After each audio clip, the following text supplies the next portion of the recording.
Welcome to FU, whatever we end up calling this thing. I am Josh, a la AC, depending on what show you listen to. And hello, welcome today. It is, what is today's date? 22nd. Hey, there we go. Yeah, Saturday, February 22nd, 2014. And yeah, we are coming into you on a Saturday to talk about many things. First off, I'll go ahead and bring up our first guest that we have. Of course, Sandy, a la Jeremy, is not here with me today. He is being a dirty furry, manning a game room, and it sounds like getting every street pass on the face of this planet at the same time. So he's quite occupied.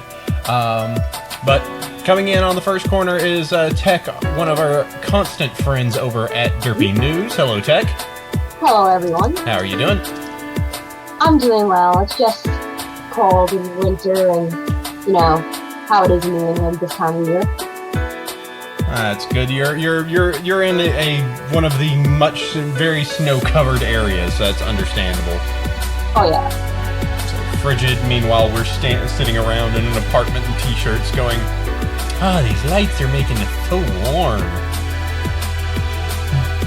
The unfortunate, just like everyone else in the world, is like, we're dying of frozen and ice and snow, and we're just kind of like, we really want some water. We're dying of water thirst over here. This is bad, huh? So, it's good to have you on. We have you. This is going to be a two-part episode, as we have done before, and the focus this time is going to be the Littlest Pet Shop, which Tech has some experience running and helping out with the stuff over at Derpy News and the Littlest Pet Shop desk. So we will talk about that. Also joining us this week, the very lovely, the individual that I could never get on my other show, even though she is on every show, more or less. Sabrina a la Starry, sitting right next to me. Hello, baby. What's up? Hey, how you doing? Fine. She's so upset with me. I gotta go put on foundation. I gotta look good for these internet people. Why is my voice squeaking? I don't know. I'm not going through puberty. Should I use Red's voice? Red Arquette's voice? No. I shouldn't. Because you made him sound terrible. Howdy, y'all. He said he needed a southern accent, so I'll give him Gomer Pyle. She's not having any of those. So yeah, we are here. We are recording, and for those of you on Justin TV right now, we are live. So good to have you around. And we're doing our Not So Pony show right now. We're talking about all the stuff that is related to geeky, fun stuff that we love, and we will go into further detail about what we've been trying out, what we've been interested in, and then we're going to dive into more or less the sister show of the My Little Pony podcast, which is the Littlest Pet Shop, just to get an understanding of its history as well as its current incarnation. So let's go ahead and do this. First off, let me go ahead and tell you all about our sponsor. Our sponsor is We Love Fine, and you can get 10% off of any purchase at We Love Fine with Bronyville 10. Yes, that's for our other show. We need to get a new one. I know. You don't just have to get stuff that is particularly labeled We Love Fine. This Tokidoki shirt that Starry is wearing, actually purchased on We Love Fine. You can get that. There's a whole bunch of other wear. That's an awesome shirt. Of course, on an audio podcast, it doesn't make much sense, but it's the Asian girl with the burger. It's really, really stylish, really awesome. And tats. Oh yeah, she's really tatted up too. She has tats. Like she's so punk it hurts. She's so such a rebel. Eh. Are you okay? Energize. Let's do this. So yeah, Bronyville 10 gets you 10% off of your purchase. So go ahead and go over there and try it out. All right, let's go ahead and move forward. It's time for some gratuitous media consumption. We need to talk about the stuff that we've been doing over the past 2 weeks, or for, Tech and Sabrina, more or less what they've been doing as a whole. I'll go ahead and start this. I have started delving back into Archer, and I started watching some more episodes of Archer Season 2. I think I finally started getting to the point of Archer where the Season 2 begins to drop off because they start adding too much plot and it starts going off the rails. But I still really adore that show for how absolutely terrible absolutely everyone is on that goddamn show. Really, really adore that. It's ugh. If you haven't seen at least Archer Season 1 and at least going into Season 2, it is some of the just craziest stuff and just the meanest people on the face of the planet on that show. So I can't say anything higher enough about it. Do you have you seen much of it, Tech? I watched essentially everything except for the newest season, and spoiler alert, the first episode of the newest season, they essentially show what's going to happen in the rest of the season, and I'm like, this is stupid, and I haven't touched it since, but everything else in Archer, fantastic. Mm-hmm. Yeah, they do some weird things with that. My brother is a big fan of it as well, and he brought it up and he told me like, oh, you like Archer? Like, I love Archer. He's like, oh, it's really, really good. Just that last episode is so terribly bad because he said that the basis was they just brought on everyone from Bob's Burgers and more or less ruined it. I was like, yeah, just let them be two separate shows, please. Yeah, I haven't ever seen much of or any of Bob's Burgers, but it's definitely got its own weird cult following behind itself too. Oh, look at that! And Tech's adding in Bob's Burgers, so now we can talk about that. Sweet. Right. Let's see. Game wise, I haven't been playing too much. Video game wise, well, I can specify that a little bit differently. So, I have so I've finally gotten to the point where I think I'm going to stop purchasing the My Little Pony cards because I think I've got nearly everything I need, and I got a half box full of cards just to the MLP stuff. So I think I heard that one before. This is the end because I got all the starters. I've got all the main characters now. I've got all those now. At this point, it's just trying to pick up rares, and at that point, that's just a losing proposition. Who gives a crap? I do. It's a waste of money. And I'm not going to do it anymore. You're going to get bored of it within 6 months. I guarantee it. With the premiere set, I am no longer going to buy any more of those boosters. Blah, blah, blah, blah, blah, blah, blah, blah. And so I won't do that until the new Canterlot booster set comes out, and I obviously have to get those. See, I told you, it's the premiere set. No. I can't have I have to get the new set when it comes out, but I've got all the main 6 now, so I can do that. See, the thing is, he's been through this before where he bought a lot of some card game and then yeah, and then he just wasted all his money. Yeah, but Dot Hack. You also spent what'd you say? You spent actually a lot of money on that card $2,000 to $3,000. What a friggin' idiot. Oh, geez, that's only logical with Magic cards, because then you can sell them and at least make some money back. Well, see, here's the thing, is that what my aim was back in the Dot Hack days was that card game popped up around after Magic had already been major crazy. And the problem I always had with Magic is that you could come in, be somebody that gets a starter set and a fresh new pack of cards, and you're just like, oh yay, I want to find out and learn more about this. And then the people who show up with, their maximized lizard decks and stuff like that just go, all right, kiddo, goodbye. Well, Hasbro/Wizards of the Coast is slightly fixing that because you can buy a competition-ready deck for $75. So that should fix that, in theory. In theory, I don't know. That's here. Give us $75 and we'll take care of all the choices for you. And then that just goes down the route of you going cool, I have the $75 deck, and then it's just but it's not really good against this, so I need to go get that $75 deck, and that's $75. I don't know how well a $75 deck will hold up against a deck filled with $80 cards. Right. That's my concern, is that so that was why I went with .hack back in the day, was because it's like, it's brand new, it's fresh. I am guaranteed to have the newest cards as everyone else if I start here. So it's like, I'll do that and that will be fine. I will be on the same curve as everyone else. Good. Thank you, baby.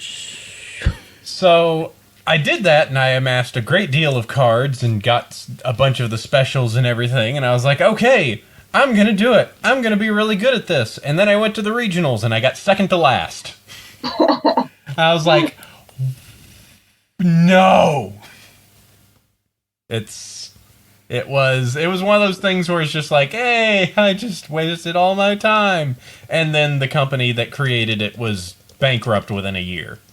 Oh, jeez. So, it was one of those things where it's like, not only did you spend all these cards, but now they are essentially worthless because there isn't even a community behind it anymore. Goodbye. And they did some really, really bad creep.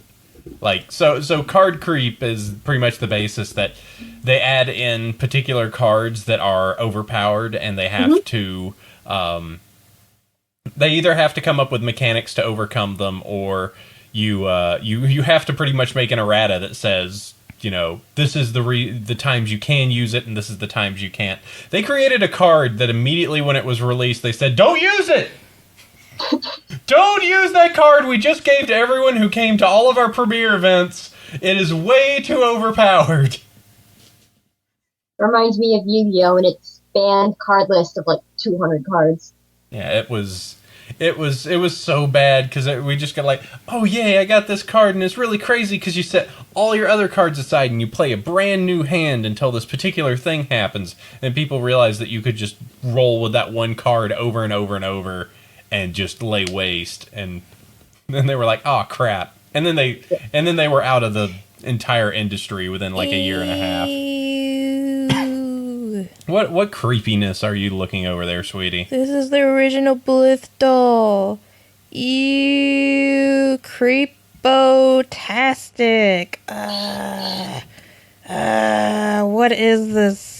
What is this? Why has her eyes changed Why color? is there a thing in the back of her head? What the frick? We're going to have to talk about this later, but during our Littlest Pet Shop discussion, I guess. Okay. So that's pretty much been me. Oh, also another thing I've done is I've been practicing with I've been trying out with who's my co-host? Sandy. We've been trying out Octgen, OCTGN, which is a card gaming platform out there that someone's actually released a version of the My Little Pony cards. So here's what I'll say.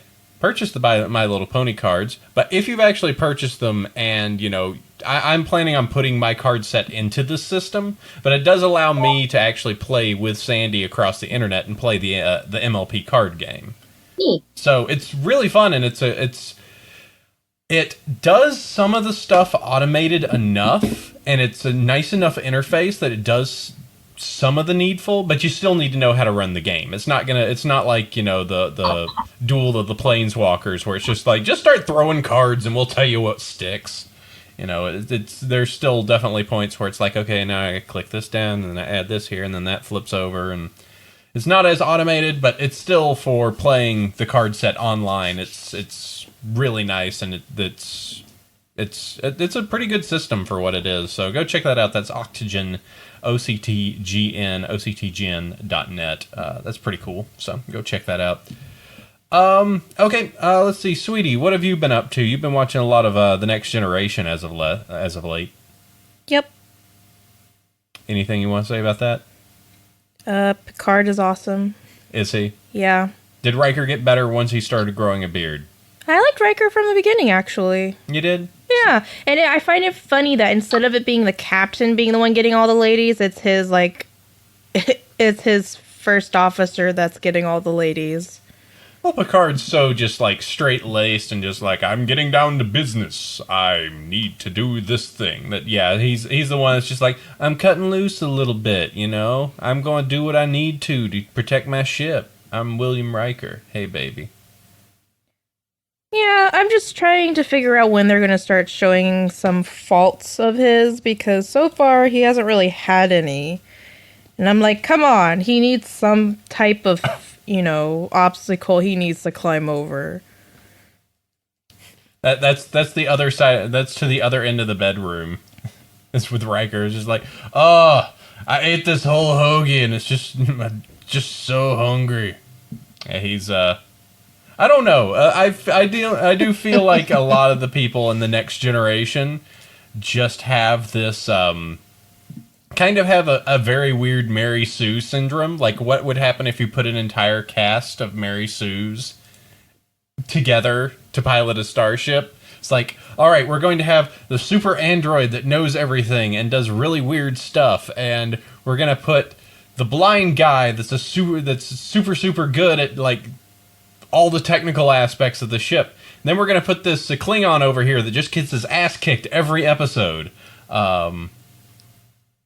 And well, the thing about that is I find there's like no character I don't like. Like, I like all of them. Like, I even like Wesley. He grew up. He definitely, from the beginning where it was just kind of so adorable. I can understand at the very beginning when he was kind of like, Starfleet, I'll stand in the elevator just so I can see the bridge. Like, it's like, okay, you are kind of a dorky kid. And he does come up with the solutions for everything. Well, he's supposed to be like a genius, though. Yeah.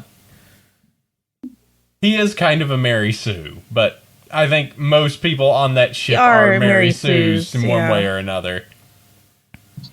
You know, having a character that is a psychic on that ship just breaks it so much. Oh, jeez.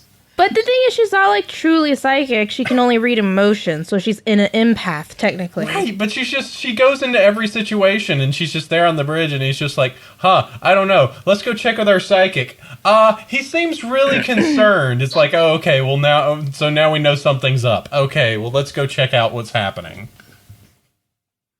It's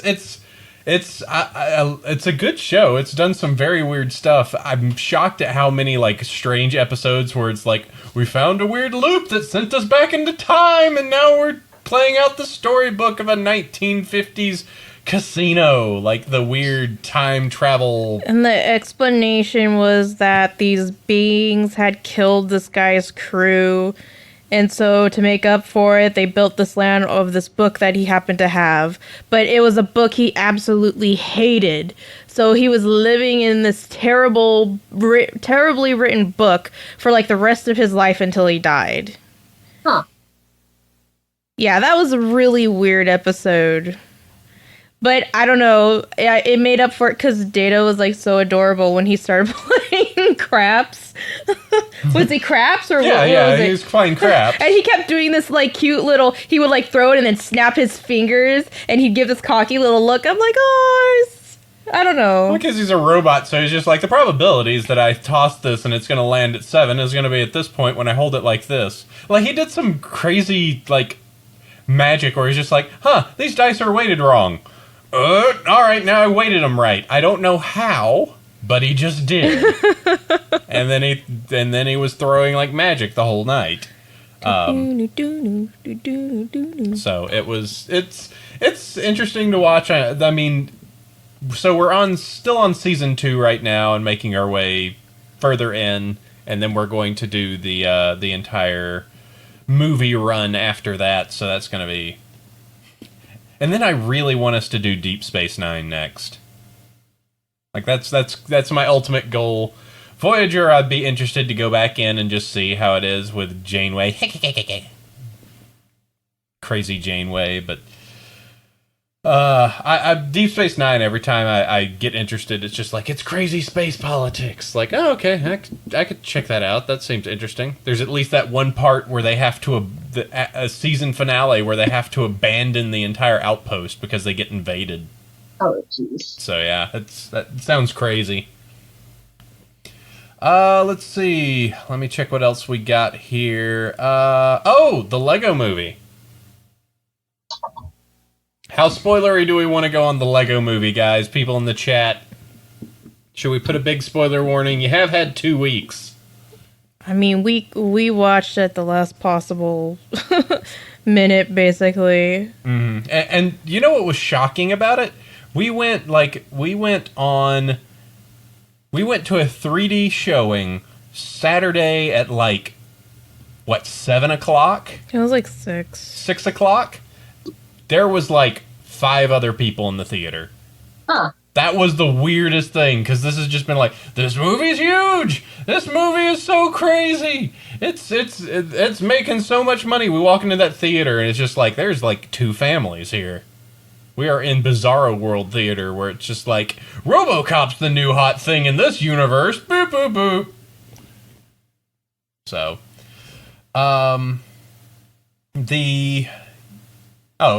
Rex Ivan stating that the weighted dice have a liquid mercury center that magnetizes to one side, so Data just demagnetized it to make the core fair. Okay, that's interesting. I didn't even know that. But yeah, the basis is we went and saw it, and go ahead and any of you, we'll give you the spoiler warning now. Any of you that don't want to know about the Lego Movie, go ahead and plug your ears for the next 5 minutes. So there we go. All right, ears are plugged. Sweetie, what'd you think? I liked it. It was a really good, cute movie, and I think a lot of it was aimed towards, the older generation, but, they made it so kids could watch it and still enjoy it, but honestly, I do think it was aimed more towards the older audience. I think it did the nice kind of Pixar way of appealing to both sides of it relatively well. It was, simple enough of a plot, but it had enough stuff of just being silly and having... I think it did that good breach of being both of them. So yeah, the basis is, and I said, we'll be spoilery to some extent, but we're not going to ruin the movie for anyone that hasn't listened to it so far or hasn't watched it so far. But the basis is there's a Lego world, and the world is in peril for one reason or another, and the special is a special person that can make or break the world with what they decide to build and do. And it's just the process of the special who shows up, and they're attempting to stop what was it, Mr. Business? Yeah, Mr. Business, who was the president and ruler and general most awesome guy. Though he just wanted everything to stay the same, so he was actually really evil. Mm-hmm. There was a nice there was a really cool meta story to it that I don't know how much I really want to get into. I mean, we did kind of open it up. I think that would be explained too much of the end of the movie, so I think we should leave that part alone. Yeah, because there was a nice kind of... There's all I'll say is there's 2 ways you can play with Legos, and they actually address that really well. How that kind of plays upon each other. And there's another kind of... There's a story that exists outside of the world that all of a sudden shows up. And shock and awe, this movie took $60 million to make and then made $160 million on its first week. So guess what? They're making another. And all the Lego sets. Mm-hmm. Yeah, all those coming out. Which the Lego sets I pointed out as weird just because of one of the aspects of the movie. But, that's totally understandable because it is toys and there are toy sets.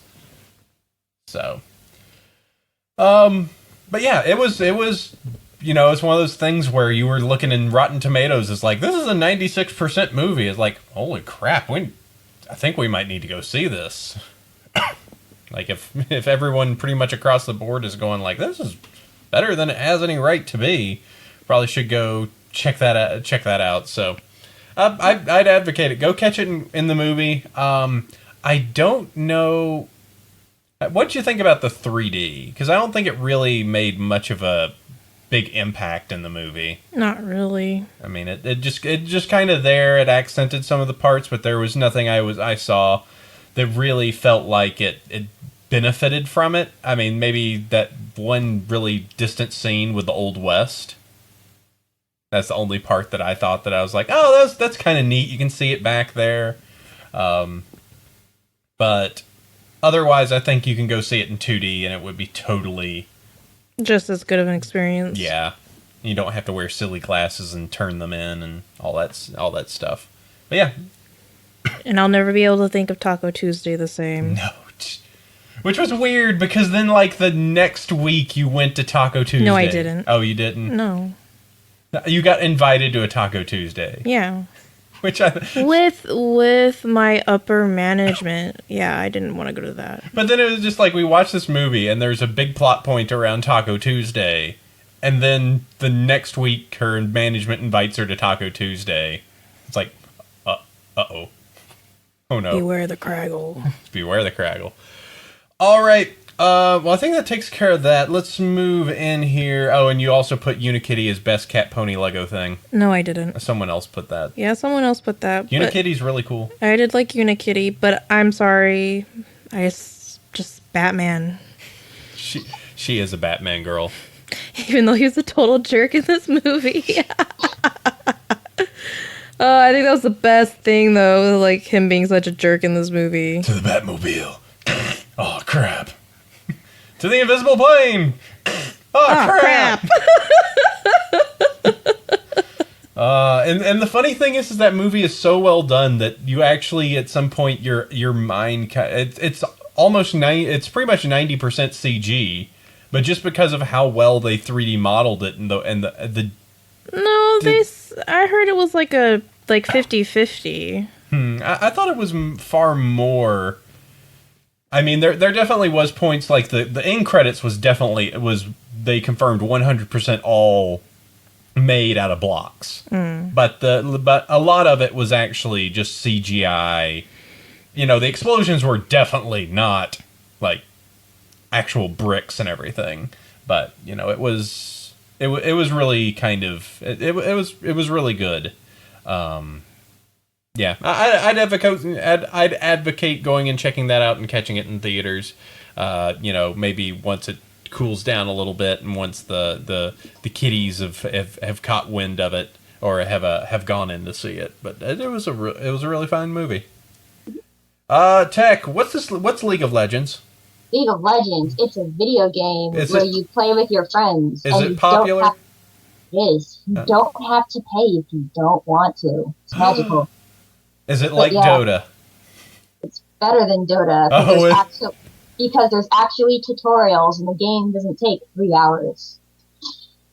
But yeah, so I've been playing League of Legends. It's pretty much what I've been doing video game wise. I have Assassin's Creed 4. I just have to get around to it.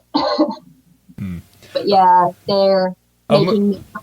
Move a little closer to your mic, by the way. It sounds like you're drifted out a little bit. Sorry. But like they're making new content and they keep having server problems this week for whatever reason.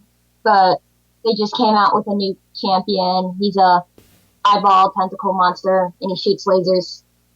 So he should be live within a week or so that'll be exciting.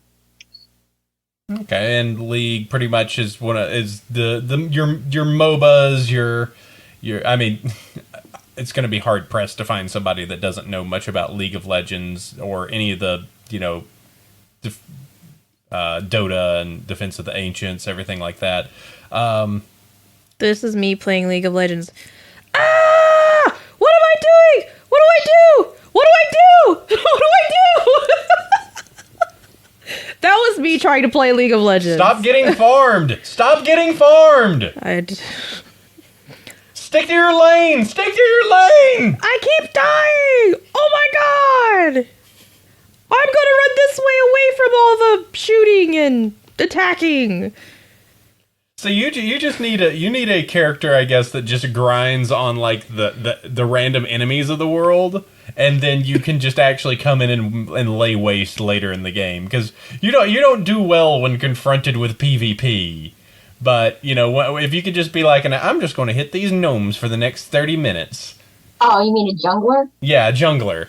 But you need to really know, like, map awareness and where everyone is, and it's one of the harder things you can do. But League is easier when you can play with a friend and you're talking to your friend on Skype and you're like, oh god, what am I doing? And they tell you what to do.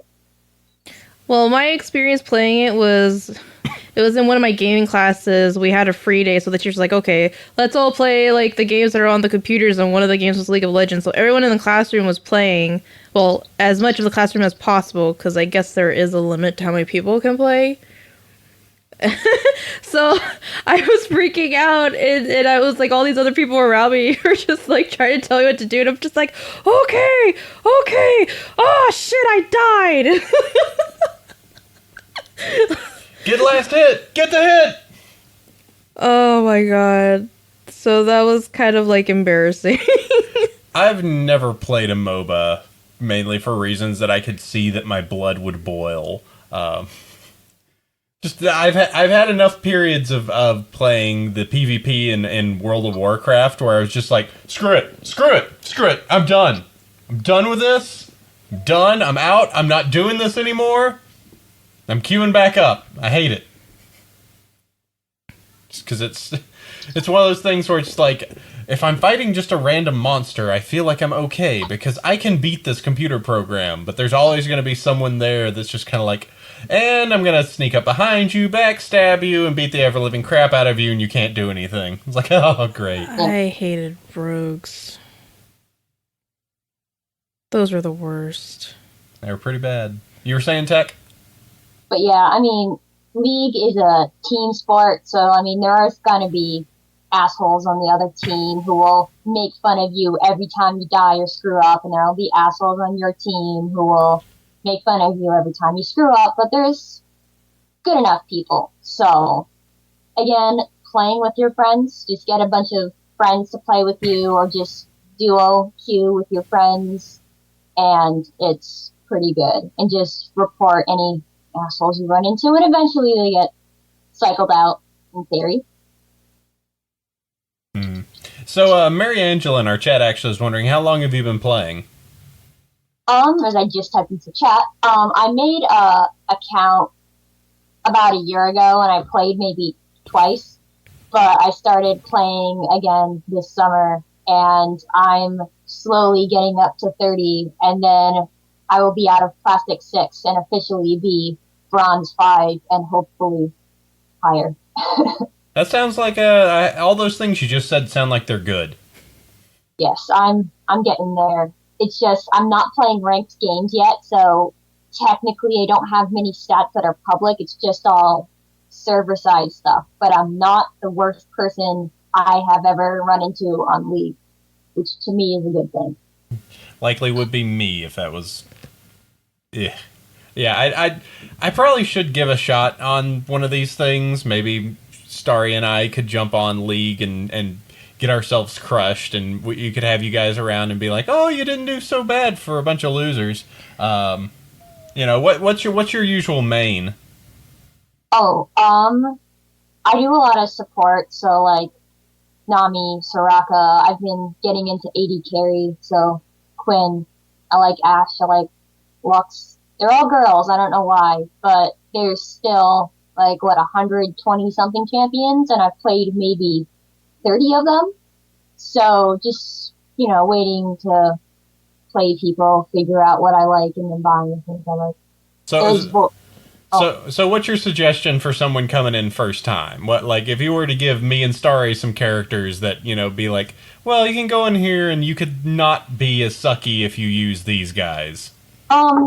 Every week they rotate the characters that are free, so there's always, it's either 10 or 12 characters that are always free to play.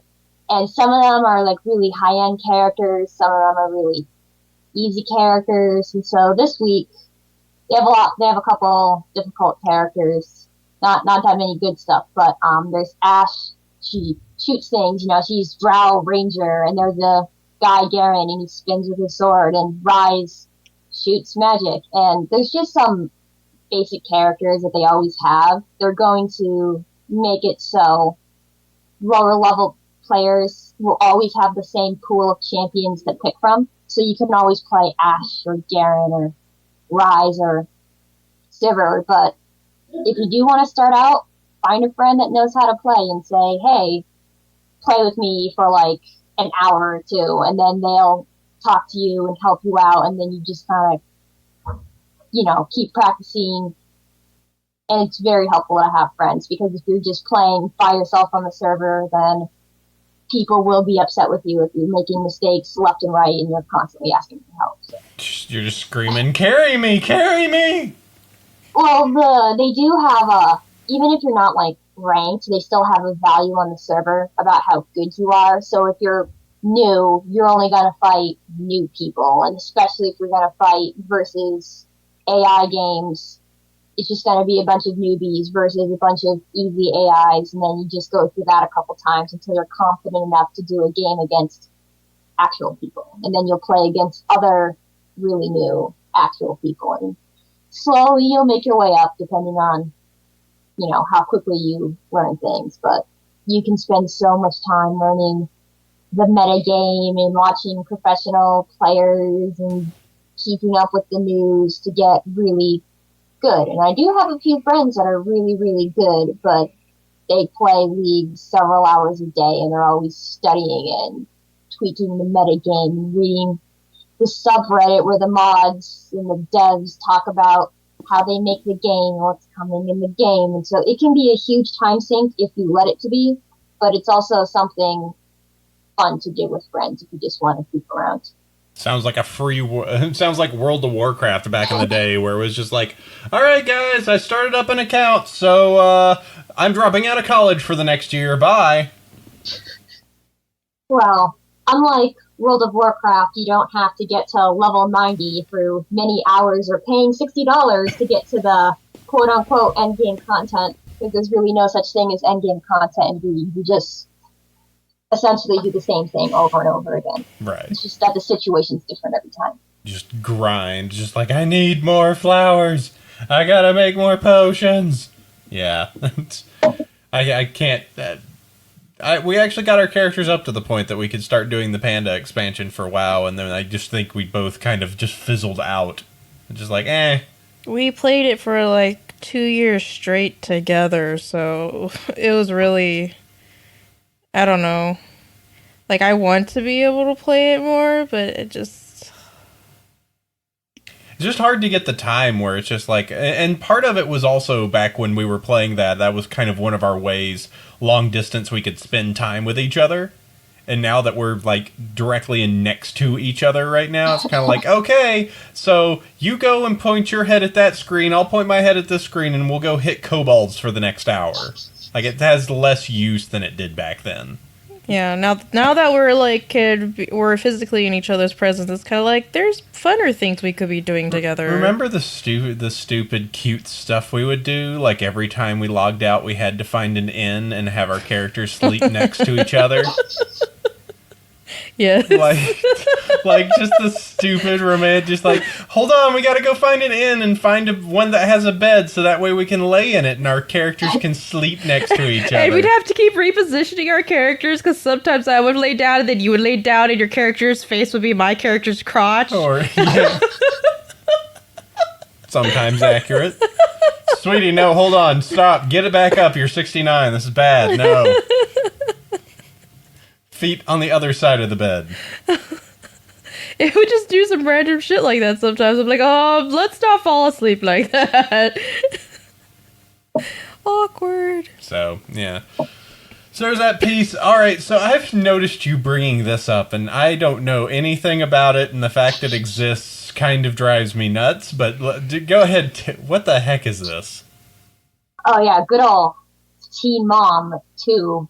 Yeah, I'm not watching a lot of TV because there's not really any, like, anime that's really, catching my interest besides, ponies and pets, which is totally it's an anime. But Teen Mom and 16 and Pregnant is kind of like the one show I'm really, really into, which sounds really awful, but when you think about it, it's just all these 16-year-olds who make basic mistakes, like I forgot to take my pill this morning. Oh, I could I took my depot shot 2-3 days late. I used the condom that went through the washing machine. And they just make mistakes. Anyone can make. Of course. Who wouldn't use Wow. that? Who wouldn't use the washing machine condom, really? Well, I mean, what does it say on the box? Don't use if it goes in the washing machine. But it's like, they make honest mistakes, and then they end up on the show, and you see how awful it is to be, 16, 17, whatever, and pregnant. There's always, like, the boyfriend who sits there and he's playing Xbox with his hat on backwards, and the girl sitting there with the baby, and the baby's crying, and she's like, stop playing Xbox and help me. And he's like, oh my God, why do I have to do this? And it's like, well, you chose to have sex and be unsafe about it. Like, that's why you have to do it. And it's just interesting. There's actually research behind it showing that it has reduced the rate of teen pregnancy. And yeah, there are people who do get pregnant to be on the show, but they're making awful decisions anyway, generally. So it's like, that the show wasn't going to change them, but they're going to have catch-ups from the first batch of Teen Moms air tomorrow. So they're going to have Farrah when she does her sex tape, which was, Backdoor Teen Mom by Vivid Entertainment, which she said was a mistake, but, totally wasn't. There's Amber, who just got out of jail because she was on drugs and beating her baby daddy on camera in front of the kid. And then there's Caitlyn, who broke up with her fiance, and no one cares about her. But it's just interesting, and it's... Sounds like a bunch of winners right there. Yeah, but I mean, it's interesting, and if you watch it, like, with your friends or boyfriend, girlfriend, or whatever, you're like, oh, that's a good reason not to get pregnant, because I don't want to end up like these people. And then you notice, like, especially on Teen Mom, that they're 21, 22, 23, about your age, or at least for me. And then you say, wow, this is someone my age, and they have 2 kids, and they're on their second marriage, and they're having all these problems. And here I am going to college and working and not having to starve every single week because I chose to make a bad decision. So it's, I don't know, it makes you feel better about your own life. It's a good way to learn, not to do drugs, have safe sex, all that stuff, because you actually see the consequences. You see those people that made that decision and just like, oh, I don't care, sure, let's go without it this week. What could happen? Like, these people get paid like 5-6 figures to be on the show, and they're still having money issues. So, what hope are you going to have if you drop out of high school and don't go to college and have a kid? I can stand being paid 6 figures to be on a show. So what you're saying is, if I have a kid, I should make them watch the show, because that's the best birth control there is, From right? the moment they're born. The first thing that they watch, don't give them Sesame Street. Don't give them, I don't want to see I don't know what the kids want, a Dinosaur Train. Just make them watch these shows so that they have a carnal fear for ever having any intimacy with anyone ever. Just make sure you're safe about it. Because, like, every, teaser before a commercial, they're like, you can control pregnancy, go to our site, read about this. You don't have to be part of dating violence. If you have drug problems, do this, do that. Because there are people who have abusive boyfriends, drug problems, they have, awful moms, they have real world problems, and then the show immediately follows it by saying, here are resources where you can get help, which for some people, they don't know that you can go to Planned Parenthood and get birth control. They think it's only a place to get an abortion. They don't know that you can let someone adopt your kid and you can continually have a relationship with the kid and, visit the kid. It's educational, it's entertainment, it's weird, but it's something you should at least try, at least one episode, so you know to not accidentally get pregnant no matter what age you are, because it's very hard to handle, no matter who you are, really.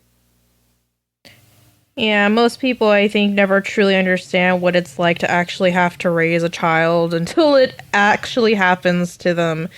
And, like, I have coworkers that have, like, several kids, and they're, like, both of them started out young, but they're, like, it doesn't seem to matter how how old you are or how good you're doing money wise. There's always going to be a struggle when you have kids. It's not it doesn't get easier just because you're older, or because you make more money.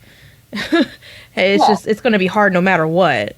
Like mentally, emotionally, physically, it's really hard to have a kid. Mm-hmm. And even if you do have all that, if you don't have a support system, it can be really hard. And there's some, of these teen moms who have a really supportive family and friend network, but, they're still immature, or there's like this one girl and she has diabetes and she's having so much problems with being pregnant because being pregnant really messes with your blood sugar. And so it's hard. All right. Well, I was just like, yeah, it's a hard topic. I've always been kind of a split mind on those particular shows because it's just the ultimate question of like, does it do more harm than good? But knowing that they have kind of the support systems behind it, it makes it sound a little bit better than just like, I'm gonna go get pregnant and get on TV.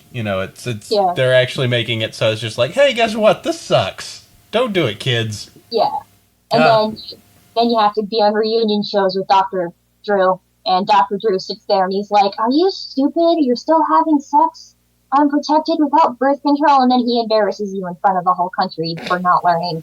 So nuts. It just feels better. I don't know. I love him. Or it's like the Maury show where this girl comes on for the 9th time trying to find who her baby's daddy is. I know it this time. The DNA's gonna show it. And she's wrong again. Ah, crap. I'm gonna find him someday. Just gotta find the right person who was in that group that night. Oh, boy. Ugh. All right. Let's see. Last one, Bob's Bergens. Bob's Bergens, yeah. Oh, man. They have done crossovers with it sometimes with, what's it called? Archer. Yeah, that's it.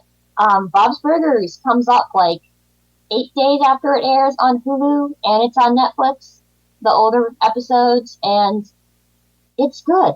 Like, I don't know how to describe it because it's a Fox animated sitcom, but it's not done by his face? Seth MacFarlane. Yeah, it's not done by Seth MacFarlane. All my characters sound like this guy. How's it going? So it's not Seth MacFarlane, and it's not The Simpsons, and it's not being offensive, really. It's not being creepy or weird or stupid. It doesn't rely on gags. It's just a family of interesting people and the neighbors, and they run a burger store, like essentially like Atlantic City, Jersey Shore, boardwalk area on the East Coast, and they have weird adventures, normal type people adventures, but it's very good. And you would recognize a lot of the voices if you're a fan of animation. Oh yeah, it's got I'm trying to recall the main guy that does it, but he's got one of those kind of iconic voices, and he's been in animation forever. It's the Archer voice. Oh yeah, it is. It's Archer and Coach from Home Movies. Oh, God, I love both of those. I absolutely adore their voice. One of the daughters, Louise, is Mabel from Gravity Falls. So.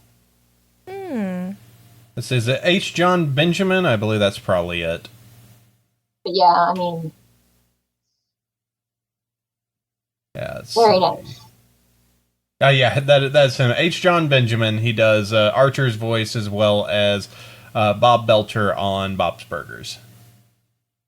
Yeah, I mean, like, no one on the show is glamorized or, put on a pedestal. It's like, they're all gross and imperfect and annoying and human in their own way, which is sort of what a sitcom is supposed to be. Like, well, everybody on, like, Family Guy or American Dad, they're sort of tropic. Well, Bob's Burger is more genuine. And it doesn't get as tiring as, Family Guy, American Dad, Cleveland Show, all that stuff. Okay. All right, well, it takes care of that, so that's what we've been taking care of this week. Should we go ahead and move forward and talk about some news? Talk about what's been going on in the world of geek this week. Hey, everyone, get ready for it. You know that show or that movie from a while back that everyone adored? Featured Michael Jordan, Bugs Bunny, had some Lola Bunny, had a Space Jam with the Monstars. Well, there's supposedly, maybe or maybe not, a Space Jam 2 movie with LeBron James coming out. Yeah, the rumors are interesting because a source said that LeBron James was involved in the movie, and then there were sources saying LeBron James never said that, so it will be quite a while until we actually see it or see a trailer or whatnot, because they're probably casting, writing scripts, getting people. So if it is even true, but it would Space Jam has created such a weird like story of itself over the years. Like, and it still lives on for some odd reason just because it was such a bizarre movie. And now they're just like, yes, let's bring it. The Space Jam 2, LeBron James, basketball's back. Yeah, I mean, they'll make a lot of money no matter how they deliver it. It could be a made-to-VHS sequel in 2016, and they would still make a lot of money because people would buy VHS players to watch it. But I'll have to see if this brings back the quirky sports movie and we get to have a Mighty Ducks 3 or 4 or what number it would actually be. I think I would be okay with that. Go dog, the Mighty Ducks. Yeah, we'll just have to wait and see on that one. So, Space Jam, that could be a thing. Go on and slam. Welcome to the jam. Charles Barkley agrees. Only if it has, oh God, why am I blanking on his name? Bill Murray? Bill Murray. Only if it has Bill Murray. Will not accept no substitutions there. Let's see. So we talked about this a little bit earlier. Hey, guess what? That Lego movie was really popular, so they've already hooked in for another movie to be made. This one going to be scheduled for May 26, 2017 would be the next Lego movie to be released. And yeah, as I said, it opened with 69.1 million in its first weekend, and it has grossed 150 million in U.S. and Canadian ticket sales, and was far less expensive than that. So they have made a good bank on that, and will continue to. So yeah, if you enjoyed it, prepare for another one. The way the movie ends, I wonder if they're going to go the easy route and use that little option. I won't spoil any more than that, but that could be an odd way for it to go. Hey, get hype! Guardians of the Galaxy. Have you checked this out? Raccoons. Dude, Rocket Raccoon. They showed so much toys at the toy fair, like raccoon masks, raccoon action figures, raccoon guns. I didn't see anything about the tree, and I don't know anything about Guardians of the Galaxy besides it's raccoons, and lady superheroes aren't getting movies because people want to see raccoons first. Well, the tree dude's Groot, and his number one thing is that he only says his name. Groot? Oh. Groot. So he's like a Pokemon. Yeah, he just goes around and the only thing he says is, I am Groot. No. He would just say Groot. Yeah, but he's not a Pokemon. He just says, I am Groot. Oh, he says, I am Groot. Yes. That's it. Yes. That's kind of weird. It's a comic book about raccoons in space. I mean, yeah, it's got a murderous gun wielding raccoon. It's one of Marvel's like other strange side projects that they have, Guardians of the Galaxy, and it pretty much just features a group of. I guess the best way you could say is just it seems like they are mercenaries or just like just this ragtag group of just like, we're gonna just do whatever needs to be done. Like, we're the B Squad. The X-Men are out here doing a whole bunch of other stuff. we're just rolling through the galaxy and get into trouble, start fights. Yeah.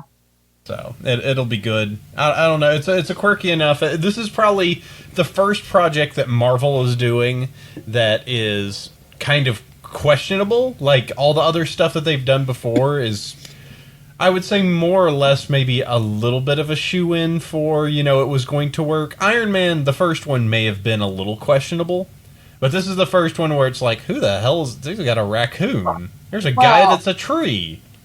Marvel's trying to expand with other characters like Black Panther and Ant-Man and just all these weird Ant-Man. people. They are doing like straight-to-DVD ones. Straight-to-Blu-ray, I guess. But they want to pump out more superhero movies, because if a kid figures out that Ant-Man is cool, then he's going to want the Ant-Man comic books and Ant-Man toys, and then the toy aisle will be stocked with toys, and that's all Marvel, I guess, cares about at the end of the day, as long as people keep buying their stuff. Black Panther's pretty cool. I am going to be so curious to see how they deal with Ant-Man, because he always had just the oddest power. Just like, I can shrink myself down to the size of an ant, and I have the strength of a human. It's like, whoa, good going there, buddy. Nice. Hey, Wolverine, check this guy out. He's as strong as a human. Dude, hold yourself back. This human's gonna kick our butt in this tiny ant size. Have to see. It's that's going to be a weird one. Guardians, I think, is going to be another interesting test. But I think I just by the trailer and the kind of different tone that they have with this one, I like where it's going. So this looks good so far. I like the direction, and God knows there's going to be a billion comic book movies coming out this year. Like they have just both sides have realized they're just like, we could make a whole lot of money. Even DC is finally starting to wake up and go like, hey, what if we put Superman and Batman in a movie? You think that would be popular? Yeah, maybe. You think people like Wonder Woman? Yeah. Huh. Come on, just give us a strong female hero movie.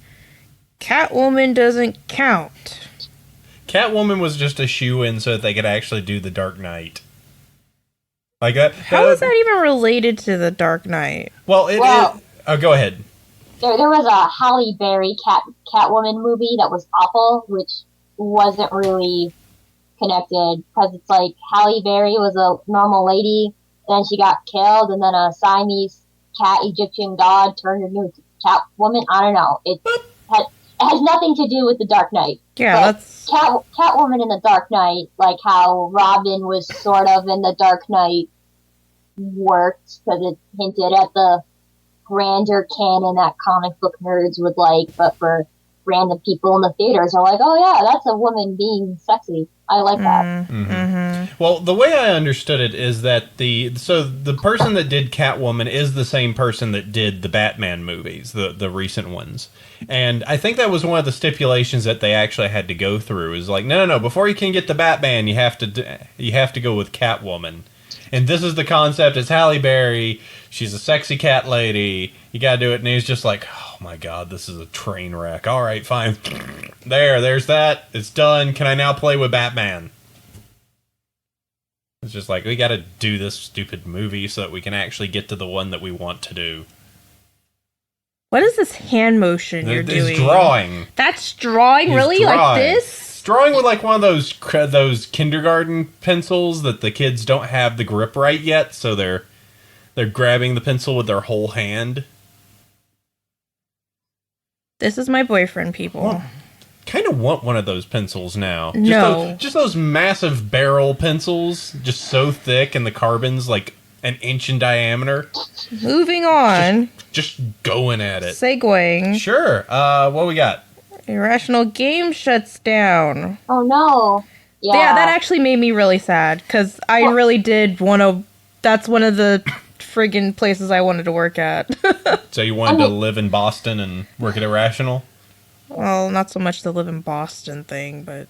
hey, Boston's nice. But yeah, Irrational Games, it's not because they weren't making money, it's because the guy in charge wanted to move to digital only games that would interact with quote unquote hardcore gamers, core audience, however he wanted to say it. So, and he wanted to get a smaller team like Irrational Games was back in the day. And or go ahead. I mean, it's awful for everybody who lost their job because a lot of game places are, cutting people off. It's very, very, very competitive field, but the guy has a vision with what kind of games he wants to work, and the current team / current studio wouldn't fit that. So, it's business, I guess. Yeah, it sounded like that. Also, I think it sounded like he was just burned out from the process of making those kind of games. Yeah. If you think about BioShock Infinite, took roughly 6 years. It got pushed back so much. Yeah. That is a damn long time to be working on a single project. Like, just to sit there and be working on this thing. Like, I've been working at my current job for, close to 4 years, and it's just like, oh, geez, come on. Like, you just get stuck in that habit so much. And you're just, it's this, there's so many other creative outlets you want to go, but you're stuck on this one thing you have to drive forward. So it sounds like he wants to do that. I mean, it does suck for a bunch of the team, and I think there are some prevailing questions about how this happened, because he is staying with Take-Two, I believe. He is staying under their umbrella. So there's the idea that he could have been like, hey, I'm thinking about leaving, and starting my own studio and da-da-da. And they were like, well, hold on. How about you stay here because you are a really big name and you're really well known. Why don't you stay here? You can take some of your team. It can just be something else. And then we just take care and shut down Irrational and move from there. So. Yeah, we'll have to see how it folds out. Mm-hmm. Yeah, I mean, there's nothing wrong with doing some of that other weirder and smaller stuff. If I can see how trying to make something as creative, for as much as people kind of want to pan the entire BioShock Infinite, I had a good time with it. Then it was trying to be really ambitious. If it succeeded or not, up to personal preference on that. But it was, that was 6 years of sitting on that idea and trying to make it come to fruition. Whereas, you could just barf out another Call of Duty game and just be like, blah, there we go. What happened? Shoot the bad people. All right, Nick, that's a good plot.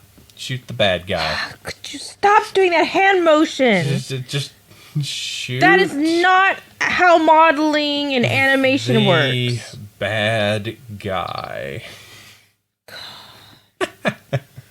Just want one of those big kid pencils. That doesn't even make sense with what you're talking about. He's writing it like on a whiteboard. No. Or a really big notepad. So yeah, sorry for Irrational Games. Let's see, scroll down here. Rumor is there's going to be a Dr. Horrible sequel. Someday. If they announce it, it'll be at, San Diego Comic-Con. Yeah, there is... If anything. Talk about it. What happened to Penny? Is Dr. Horrible now officially horrible? What is the hammer? Spoiler. You find out in Dr. Horrible. But yeah, I love Dr. Horrible, so that's one of the reasons this went up here. And I thought it was, I consider it a little odd that they're going to do a sequel, because I think it's such a self-contained story, even if it ends kind of weird, like it ends rather dark. I think it's a really good self-contained story that I wonder what you would do to pick it back up. Like, would you use the same obviously you would use Neil Patrick Harris. But, would you try and do a completely different cast? If so, what would it consist of, and how would you go forward on that? I don't know. It's peculiar. It's I mean, I love it, but and it's good to see that there's something coming from it. I'm just kind of uncertain about that going forward. Let's see. Next up, hey, Game of Thrones season 4 is coming. Game of Thrones, they're coming out with merch because, as everyone might know, I know way too much about merch. They have blind boxes and action figures and pillows and. They had Funko dolls. Yeah, I actually got the Funko Pops for my dad for Christmas. So nice. My sister is wicked into the show. My dad's wicked into the books. I tried getting into the books, but I can't stand the writing. So I know TV show it is for me. So this is gonna be awesome. Dragons, of course, the dragons aren't gonna be doing anything really because they haven't even done anything in the books. Just like South Park. So people are gonna die next season of Game of Thrones. Oh yeah, it's. It was one of those things where it's just like, okay, do I go and check Wikipedia for like the Cliff Notes version of what's going to happen?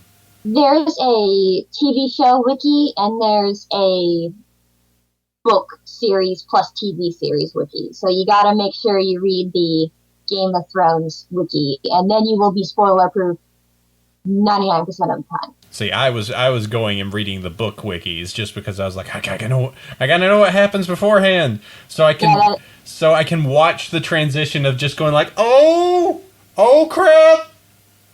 Like I love that more than being surprised. Is seeing it coming. It's just like, uh-oh.